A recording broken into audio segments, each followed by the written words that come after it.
প্রিয় স্নেহের ছাত্রছাত্রীরা, আজকে আমি যে বিষয় নিয়ে আলোচনা করব সেটি হচ্ছে তোমাদের যাদের সাপ্লিমেন্টারি এক্সাম রয়েছে কম্পালসারি ইংলিশ এলসিসি 1। তোমরা অনেকেই রিকোয়েস্ট করেছো স্যার আমাদের একদম পাস করার মতো কিছু নোটস এবং কিছু সাজেশন যদি দিয়ে দেন তাহলে খুবই উপকৃত হই।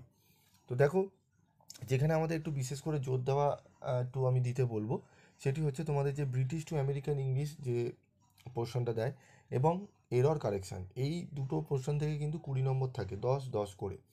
তো 20তে যদি তোমরা ভালো করে জোর দাও, যদি সব কটা যদি ঠিকঠাক করতে পারো মোটামুটি, এখান থেকে কিন্তু 16 থেকে 18 নম্বর অবধি তোলা যায়। আমি যদি কম করেও ধরি 16 নম্বর কিন্তু 20তে তোমরা অনায়াসেও পারবে। ওখানে 8, এখানে 8। আমেরিকান ব্রিটিশে 10-এ 10, 10 আউট অফ 10 পাওয়া যায়। আমি তোমাদের মোটামুটি 20তে তোমরা কিভাবে তুলতে পারবে নাম্বার 18 নম্বর, আমি সেটি আজকে বলে দেবো। এবং আজকে যে আলোচনাগুলো হবে তার সম্পূর্ণ পিডিএফ নোটসও তোমরা পেয়ে যাবে, তবে কথাগুলো একটু শুনতে হবে, স্কিপ করলে চলবে না। তো প্রথমেই দেখো, ব্রিটিশ টু আমেরিকান ইংলিশ, এখানে আমি তোমাদের প্রথমে ইয়ারের সলভগুলো বলে দিচ্ছি। ইয়ারের সলভগুলো দেখো, সেখান থেকে অনেক প্রশ্ন রিপিট আসবে এবং মোটামুটি 5-6টা তোমরা এমনি কমন পাবে, এবং আরেকটা স্ট্রাকচার আমি দিয়ে দেবো, সেটি পড়লে তোমরা একদম 10-এ 10টা অ্যান্সার করে আসতে পারো। মানে 20তেই তোমরা তুলে নেবে 18 নম্বর। এবং letter writing, email writing, report writing যা আছে মোটামুটি আমি তোমাদের তারও আলোচনা করে দিয়েছি, মোটামুটি নোটস দিয়ে দিয়েছি। তোমরা সেখান থেকে আইডিয়া করে একটু লিখে আসতে পারলে তোমরা মোটামুটি 25 থেকে 30 নম্বর তুলে নিতে পারবে, যারা একান্ত পাস করতে চাইছো, সাপ্লিমেন্টারি ক্লিয়ার করতে চাইছো পরীক্ষা।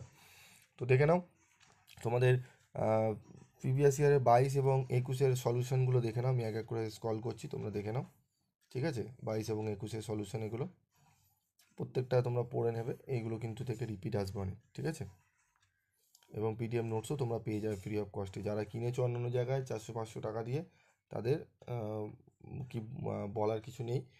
তোমরা টাকা খরচা করতে চাও করো, অসুবিধা নেই, কিন্তু ফ্রি অফ কস্টে পাচ্ছ, রিজনেবল প্রাইসে পাচ্ছ। 100 টাকা, 120 টাকা, সেগুলো তোমাদের পছন্দ ঠিক হয় না।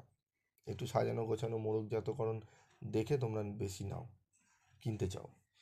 আলটিমেট অ্যাকচুয়ালি এগুলো যদি হাতেও লিখে দেওয়া থাকতো তারও কার্যকারিতা এক, টাইপ করে সৌন্দর্য করে লিখলেও একই। এখানে কোনো কার্যকারিতার ওরকম ডিজাইনের কোনো কার্যকারিতার ভূমিকা নেই, তোমাদের জাস্ট পড়াটা মনে রাখতে হবে। যাই হোক, তো দেখে নাও তোমরা প্রিভিয়াস ইয়ারের কোশ্চেনের 20টা দেখে নাও। যারা 5th সেমিস্টারে তোমরা পরীক্ষা দিয়েছো, 6th সেমিস্টারে বহু সাবজেক্ট রয়েছে এরকম, তোমরা কিন্তু অনেক রিজনেবল প্রাইসে তোমরা পেয়ে যাবে নোটস, তাহলে অবশ্যই তোমরা সেগুলো কালেক্ট করে নিও ব্রিটিশ টু আমেরিকান রুলসের মধ্যে, ঠিক আছে? এগুলো অ্যান্সারগুলো দেখে নাও তোমরা। আমি 20 বললাম, 21 বললাম, 22-এর সলিউশন দিয়ে দিলাম। এরপর আমরা চলে যাব আমাদের এরর কারেকশান। আমি লাস্টে তোমাদের বলে দিচ্ছি ব্রিটিশ কাউন্সিলের স্ট্রাকচারটা। এরর কারেকশান দেখে নাও 2022-এর, ঠিক আছে? এটি হচ্ছে প্রশ্নগুলো পরপর রয়েছে এ থেকে যে অবধি, এবং অ্যান্সারগুলো দেখে নাও তোমরা, ঠিক আছে? অ্যান্সারগুলো দেখে নাও। তারপর চলে আসবো আমরা 2021-এরটা দেখে নাও কোশ্চেন, এরপর আমাদের হচ্ছে অ্যান্সার। ওকে,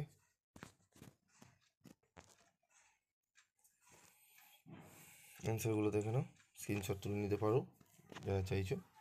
তারপর রয়েছে, দেখে নাও, তারপর রয়েছে আমাদের 20-20 কোশ্চেনটি দেখে নাও। এরপর অ্যান্সার রয়েছে, অ্যান্সারটি দেখে নাও, ঠিক আছে? তো এবার আমরা স্ট্রাকচারে দেখে নেব আমেরিকান টু ব্রিটিশ। আমি এখানে হ্যান্ড যারা স্টুডেন্ট রয়েছে তারা লিখেছিল, সেটি আমি তোমাদের সামনে তুলে ধরছি, একটু দেখে নাও, খুব ভালো করে করা রয়েছে। এটি তোমরা যদি দেখে যাও অনেকটাই উপকৃত হবে, ঠিক আছে? এবার বলবো তোমরা পিডিএফ নোটসটি কীভাবে পাবে। পিডিএফ নোটস তোমাদের গ্রুপে দিয়ে দেওয়া হচ্ছে, তোমরা গ্রুপ থেকে কালেক্ট করে নাও এবং সেগুলো পড়ে নাও, এরপর অনেকটাই তোমরা কিন্তু উপকৃত হবে। আজকের মতো ভিডিওটি শেষ করছি, দেখা হচ্ছে পরবর্তী ভিডিওতে। সকলে ভালো থাকবে, সুস্থ থাকবে, এবং তোমাদের কোন কোন কোশ্চেনে অ্যান্সার পাচ্ছ না সেগুলো যদি তোমরা টাইপ করে লিখে যাও, আমি অবশ্যই সেগুলো করে দেবো। আজকের মতো ভিডিওটি শেষ করলাম।